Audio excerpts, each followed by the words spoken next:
Այսօր 2026 թվականի մարտի 13-ն է և ուզում եմ հիշեցնել, որ Մեսրոպ Մաշտոցը հայոց գրերը ստեղծելուց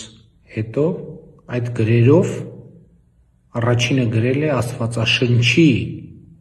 առակների գրքի առաջին առակի հետևյալ կտորը. ճանաչել իմաստությունը և խրատը, իմանալ հանճարի խոսքերը, ընկալել խոսքի բարդ դարձվածքները, հասկանալ ճշմարիտ արդարությունը և ուղղել իրավունքը, պարզամիտներին խորագիտություն և երիտասարդներին միտք ու հանճար տալու համար, որպեսզի դրանք լսելով իմաստունն ավելի իմաստուն լինի, իսկ հանճարեղը առաջնորդություն ստանա թափանցի առակների և խորին ասույթների մեջ, իմաստունների ճառերի և նրանց այլաբանությունների մեջ։ Սա առաջին հայերեն տեքստն է, որը Մեսրոպ Մաշտոցը թարգմանել է։ Ոչ մի գիտական հիմնավորում չկա, թե ինչու է հատկապես այդ կտորից սկսել Մեսրոպ Մաշտոցը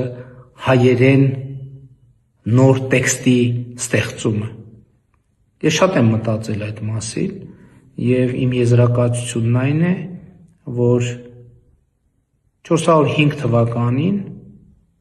Հայաստանը եղել է նույն խաչմերուկի վրա, ինչ 2026 թվականին և մեր խնդիրն է, որ այդ խաչմերուկում կանգնած լինելով և մտածելով մեր ճանապարհը շարունակենք այնպես,